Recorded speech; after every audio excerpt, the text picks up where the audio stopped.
friends. So today is the day. Welcome to my 2020-2021 homeschool room tour. So this is the first year we've had a homeschool room in a couple of years. This was my old office where I used to work, and now it is our brand new homeschool room. A couple things to keep in mind. One, this room is a little bit small, but it works well for our purpose.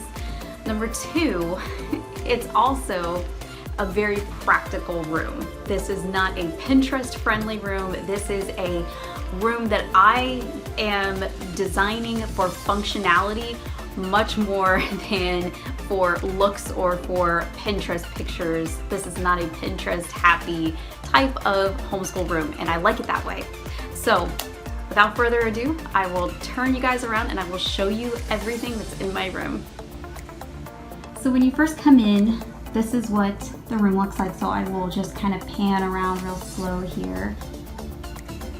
Our theme this year is Galaxy. That's the one that they both picked that they really wanted. So of course, that is what I got for them, and it was super easy to achieve.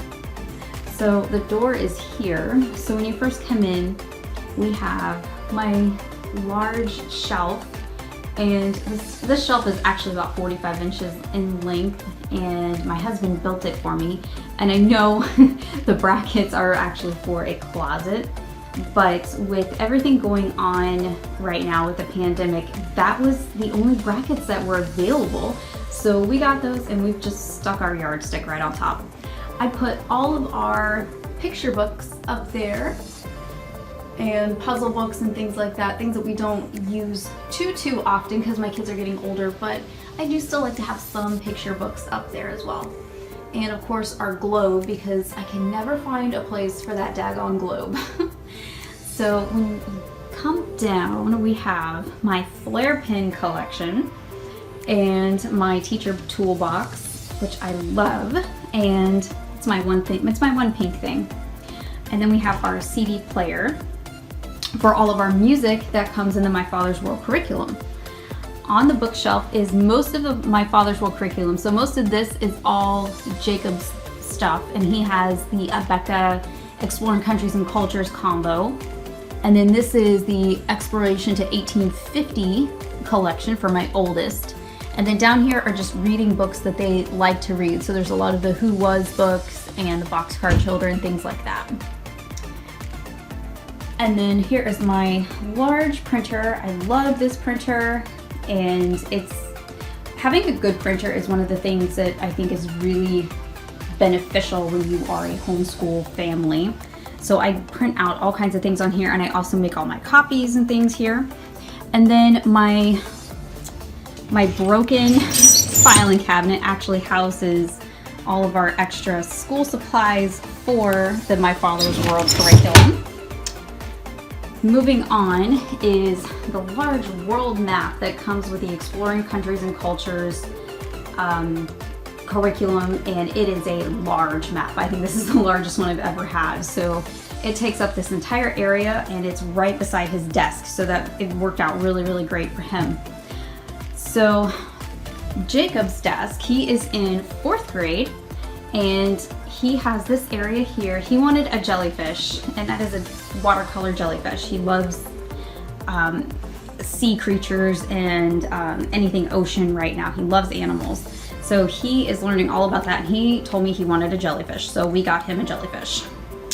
So he has my old desk that I used when I was working in my handmade business, and this is one of those IKEA desks, and it has the cubbies on the side, which is just fantastic for all of the books and things that come. These are the parent books, like the answer guides and the quizzes and tests for the curriculums. I just keep them right in here, and they're just really easy and handy to grab.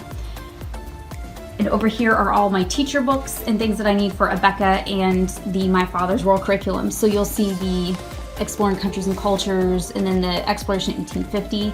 This is his large Abeka teacher's manual, and then his charts and things for Abeka.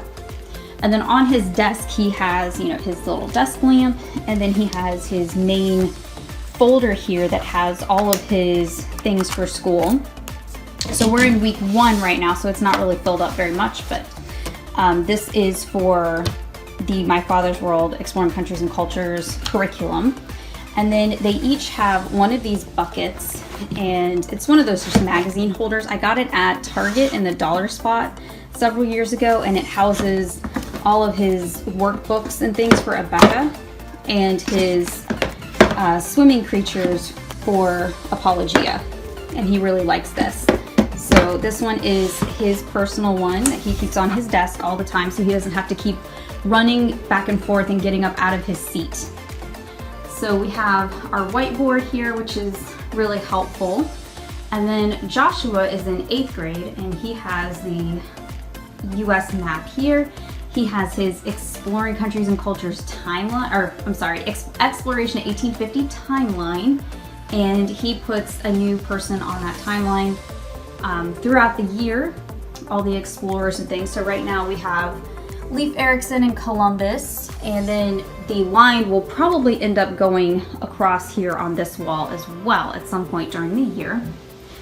So he kind of has the same setup, but he has a different desk. This one is not an IKEA desk. This one is a 47-inch desk that we got off of Amazon for less than $100. And really great table. I really enjoy this table. And he has kind of the same setup. So he has his Exploration 1850 notebook here. He has his map, his calculator. His work box is up on his desk because he doesn't have those little cubbies. And then he has his own personal box as well here, where he houses all of his workbooks and science. So they each have the same chair, and these chairs are really great. They were cheap, they were easy to put together, and they're actually pretty comfortable too. So over here we have our piano, or our keyboard, I should say, and the kids work on their lessons digitally, and we actually put the iPad up on that little holder right there. And they will sit there and learn their lessons right there in the homeschool room, and they will put on their little headphones. So it's super easy. Down here we have the book basket, and this is for the My Father's World. Both of the curriculums are in there, so the first 6 weeks are in there, and we just pull this out into the middle of the room, and they can get any books that they want in there. I have a closet here. I'm not gonna open it because, as you can imagine, we're just not gonna open it. I'm still organizing, guys. And over here is part of my organization system, which is just these little files, and all the work that's done that needs to be filed is here, and these are like extra parent sheets and things like that, and they just help us keep the paper clutter from overtaking the room, which is really nice. So that is about it, guys. It's a small room, but it really does work for us, and we really enjoy it. So if you guys have any questions, make sure that you leave them down below, and I will see you guys in the next video.